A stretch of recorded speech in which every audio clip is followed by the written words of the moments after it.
Welcome back. I've built up this area here to make it more of a hiding place. And I'm definitely defending it aggressively.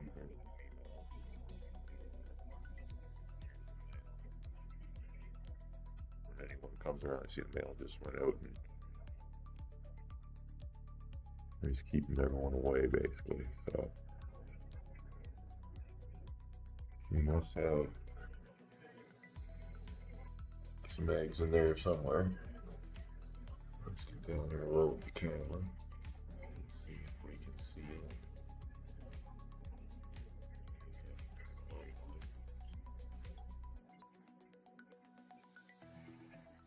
She's about there in that dip.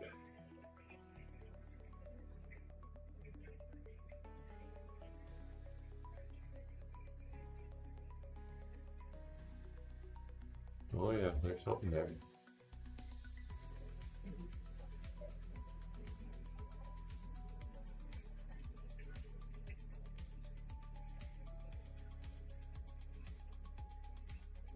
Yeah. Looks like a batch of eggs.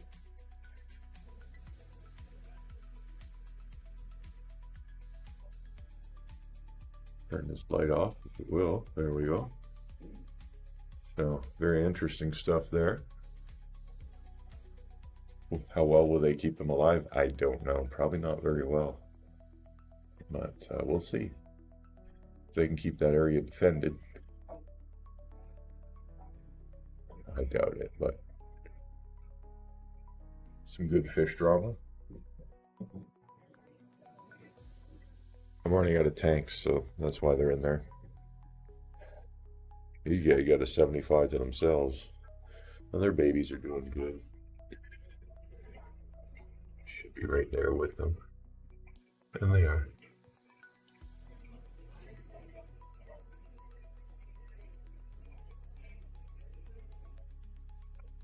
I haven't been cleaning this tank because of the baby, so pardon the mess.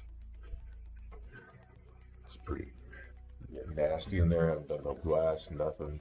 I just don't want to disrupt it, leaving it be.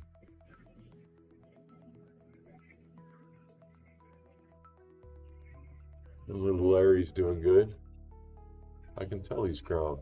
I've looked at some of the videos from a month ago, and it's happening slowly, but he's getting his hump.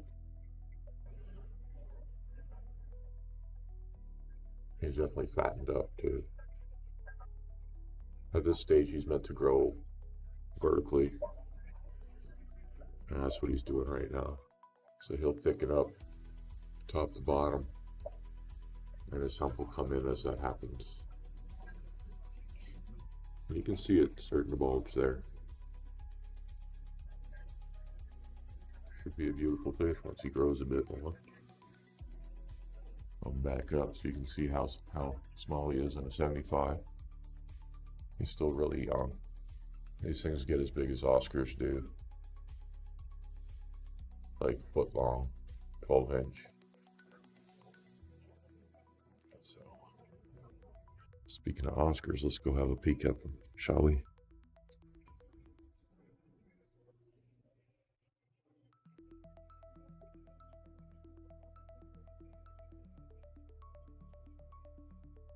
There's the side view. Again, reminder, all the water down here is the same. It's all flowing through each and every tank. So I run my system down here as a centralized system, and soon I'll be repeating this this mantra upstairs. It's really helped the situation down here. Very stable, very clean. So I'll be doing this upstairs this coming week, adding tanks to my Discus tank in the same fashion. And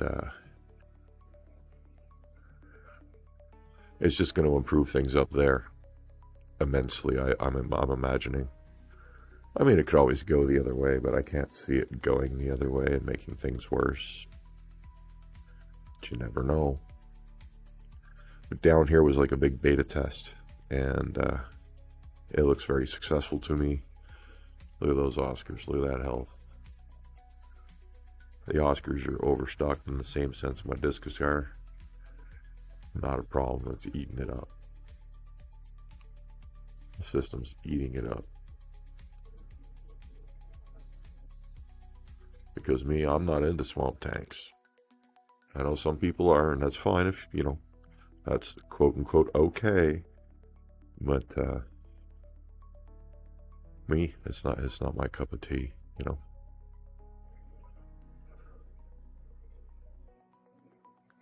It's not my cup of tea. I believe when you look at a fish tank, the water, minus, you know, seeing the bubbles, because I wish I didn't need those in a sense, but I think they're more important than the aesthetics, so I run bubbles. You need that gas exchange. But aside from those bubbles, you take them out of the equation. The water shouldn't even look like it's there. I think that's amazing. I think that's an important part of the hobby that everyone's forgotten about. And there's a lot of entertainment in trying to achieve it.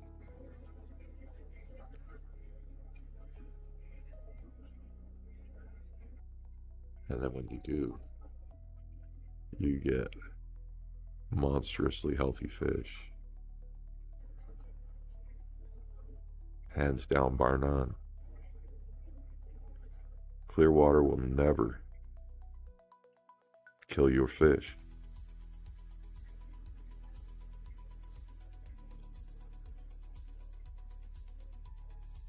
But a swamp tank will.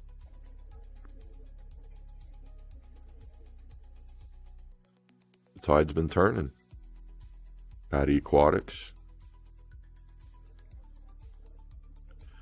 Check my posts. I just put a link up there to his recent video. He's basically denouncing swamp tanks. I wouldn't call him a swamp tanker at all, but he was following the mantra, so for a while there, he may have even called himself, you know, if he looks back, he was leaning that way anyway. But eventually, a swamp tank will catch up, and he started thinking about, you know what, I want what's best for my fish. And he realized the swamp tank is not it. He rightfully brings up that, you know, these glass boxes, they're a closed system. You can't simulate nature, and I've said this a million times over the course of the last like year, right?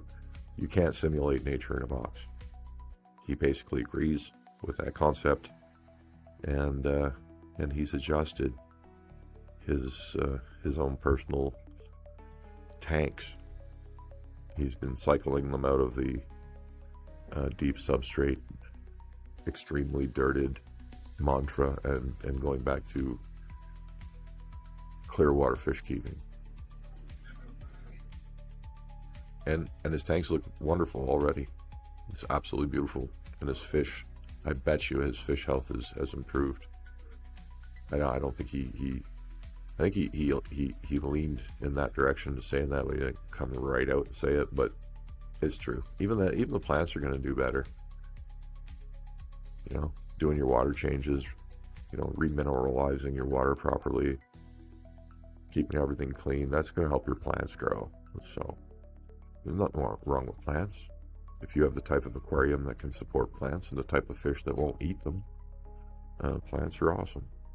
If I put them in this Oscar tank, they'll get torn up and thrown around and killed, so they're not here.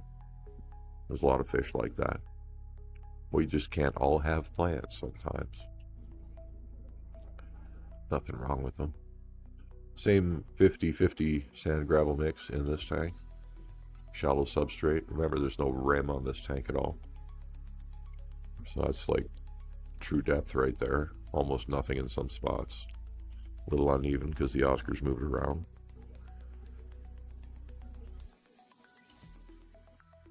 Peaceful tank. They don't fight. They get along. No problems. Why is that?